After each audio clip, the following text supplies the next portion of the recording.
नमस्कार, नवक्रांति मीडिया में आपका स्वागत है। कहते हैं राजनीति में हर कदम सोच समझ कर उठाना होता है, क्योंकि जनता की नज़रों में हर छोटी बड़ी बात मायने रखती है।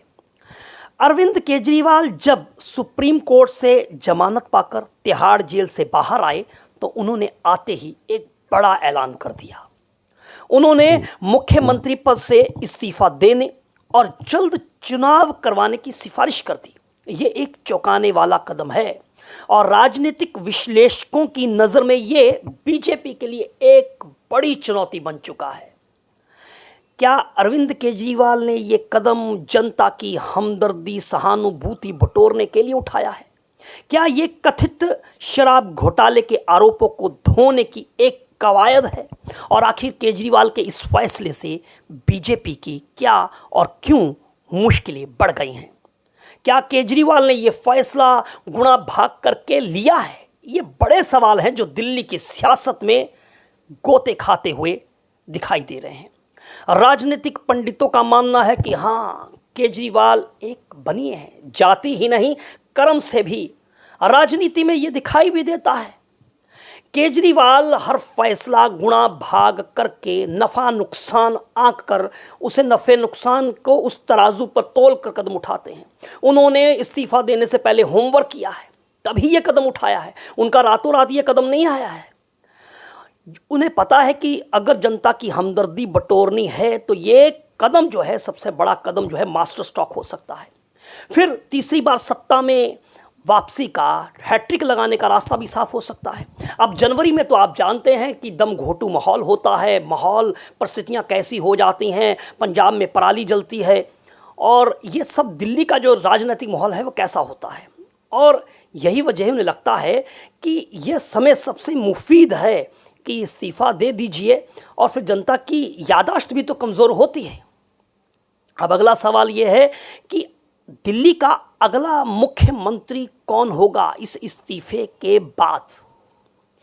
केजरीवाल के इस बड़े दाव के बाद अटकलों का जो बाजार है वो गर्म हो गया है। क्या वो पार्टी के किसी वरिष्ठ नेता को आगे करेंगे या कोई ऐसा चेहरा चुनेंगे जो चौंका दे? पहला नाम बात करें तो आतिशी मरलेना का है। पहली संभावना आतिशी मरलेना की है। दिल्ली सरकार का वो एक बड़ा चेहरा मानी जाती हैं।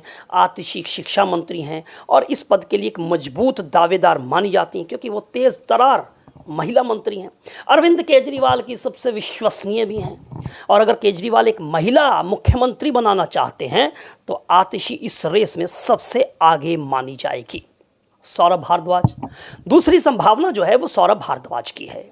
आम आदमी पार्टी में उनकी छवि जो है वो एक तेज तरार नेता की रही है।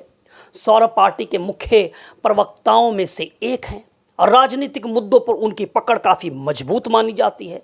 उनके पास प्रशासनिक अनुभव भी काफ़ी है जो उन्हें मुख्यमंत्री पद की रेस में शामिल करता है।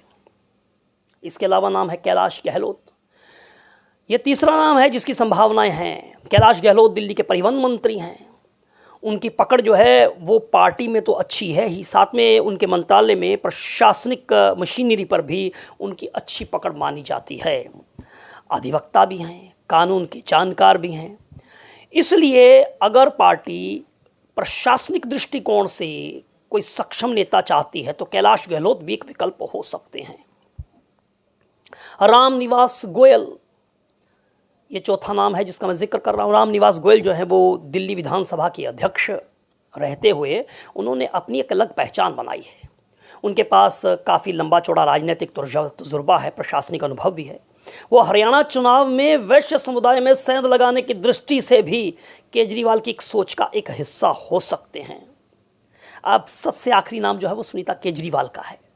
अब ये चौंकाने वाले नाम की भी संभावना है। संभावनाओं से इनकार नहीं किया जा सकता है। लालू प्रसाद यादव के नक्शे कदम पर चलकर केजरीवाल अगर पार्टी और सरकार को अपने नियंत्रण में रखना चाहते हैं तो वो अपनी पत्नी सुनीता केजरीवाल को भी आगे बढ़ा सकते हैं। ऐसा विचार वो कर सकते हैं। हालांकि सुनीता केजरीवाल को आगे बढ़ाना मुझे लगता है ये एक आत्मघाती कदम होगा और जिस तरह के मंझे हुए खिलाड़ी के रूप में केजरीवाल जाने जाते हैं, वो लगता नहीं है कि उनको वो बढ़ाएंगे आगे, उनको मुख्यमंत्री बनाएंगे, क्योंकि ये केजरीवाल का एक विवादास्पद कदम हो सकता है और ये एक आत्मघाती कदम भी हो सकता है। इससे भारतीय जनता पार्टी को जो है वो मौका मिल जाएगा। तो ये जो इस्तीफा देकर जो चुनाव करने की बात है कि इसमें अब क्या मुख्यमंत्री का अगला कदम होगा, कौन चेहरा होगा, ये एक सस्पेंस बना हुआ है और हर कोई इस सस्पेंस पर जो है वो जो राजनीति में जो रुचि रखते हैं उनकी जो है वो नज़र इस पे है। लेकिन दिल्ली की सियासत है और ये केजरीवाल की सियासत है। भाई कोई भी बड़ा उलटफेर कर सकते हैं, कुछ भी कर सकते हैं केजरीवाल। और जैसा कि मैंने कहा कि वैसे केजरीवाल जो है वो धर्म की राजनीति, जाति की राजनीति नहीं करते हैं, ऐसा वो दावा करते हैं। लेकिन आपने देखा होगा कि अरविंद केजरीवाल वो तमाम जो ट्रेडिशनल पार्टीज़ हैं, जो परंपरागत दल रहे हैं, जिनके विरोध में स्वरूप आम आदमी पार्टी का जन्म हुआ था, अरविंद केजरीवाल उनसे अब किसी भी तरह से अलग नहीं हैं। वो तमाम निर्णय वो जो है वो नफ़े नुकसान के तराजू पर तोल कर लेते हैं। इसलिए राजनीतिक पंडित वो कहते हैं कि वो वैसे तो राजनीति के अंदर जो है वो तमाम नेता जो है वो बनिए के रूप में ही होते हैं, क्योंकि देखिए अभी अरविंद केजरीवाल कहते थे कि पैसे से सत्ता और सत्ता से पैसा, हम इस राजनीति का हिस्सा नहीं बनना चाहते हैं। लेकिन ये कहने की बातें अलग होती हैं, करने की बातें अलग होती हैं। दरअसल जो भी नेता आज के समय में, अधिकांश नेता जो हैं वो सत्ता से पैसा और पैसे से सत्ता, इसी सिद्धांत पर चलते हुए दिखाई दे रहे हैं।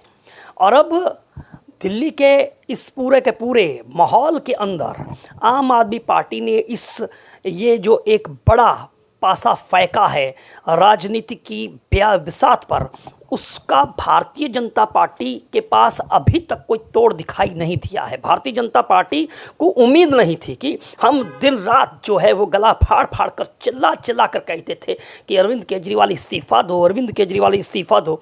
और अरविंद केजरीवाल इस तरह से इस्तीफ़ा देंगे और वो कहते भी हैं कि हमने संविधान को बचाने के लिए, देश को बचाने के लिए जानबूझकर हमने जेल में रहते हुए इस्तीफ़ा नहीं दिया है, बल्कि जेल से बाहर आने के बाद इस्तीफ़ा दिया। और देखिए संदेश क्या दे रहे हैं, संदेश वो दे रहे हैं कि जनता जो है अदालत के बाद जो है वो जनता की अदालत में जाएंगे, जनता निर्णय लेगी कि वो मुख्यमंत्री रहें या ना रहें। यानी और दूसरी तरफ जो है वो भारतीय जनता पार्टी पर षड्यंत्र रचने का जो है आरोप लगा रहे हैं, एलजी पर षड्यंत्र रचने का आरोप लगा रहे हैं। यानी पूरी तरह से वो एक सियासत को बड़े मंझे हुए खिलाड़ी की तरह एक एक कदम केजरीवाल उठाते हुए दिखाई दे रहे हैं। और वहीं भारतीय जनता पार्टी अब जो है वो इस समय उनके पास केजरीवाल के इस दाव का अभी कोई तोड़ नहीं है, चूँकि राजनीति में बयानबाजियां अलग होती हैं। बयान तो दिए जा सकते हैं और दिए जा रहे हैं, लेकिन जनता के बीच में उसका क्या असर है, इसको नापने का, इसको मापने का, इस तापमान को मापने का अभी थर्मामीटर जो है, उस तापमान को मापने का थर्मामीटर अभी जो है वो दिखाई नहीं देता है कि किस तरह से इस तापमान को जो है भारतीय जनता पार्टी आंक पाती है कि ये पलड़ा, जब सियासत का पलड़ा जो है वो किस तरफ जाएगा। अब देखिए मंगलवार आज जो है अरविंद केजरीवाल इस्तीफ़ा देने जा रहे हैं, तो देखिए कि ऊंट सियासत में जो है वो किस करवट बैठता है, कौन दिल्ली का अगला मुख्यमंत्री होता है। और भारतीय जनता पार्टी अब अरविंद केजरीवाल के इस दाव का, सियासत के इस बिसात पर किस तरह से जवाब देती है। आप इस पर अपनी क्या राय रखते हैं, हमें कमेंट बॉक्स में ज़रूर दें। और हमारे चैनल को, नवक्रांति मीडिया NKM न्यूज़ को सब्सक्राइब करना ना भूलें, अपनी प्रतिक्रिया दें और हमारे वीडियो को लाइक करें। और साथ में चैनल को सब्सक्राइब करते हुए बेल आइकॉन को भी दबा दें ताकि तमाम नोटिफिकेशंस जो हैं वो आपको मिलते रहें। नमस्कार।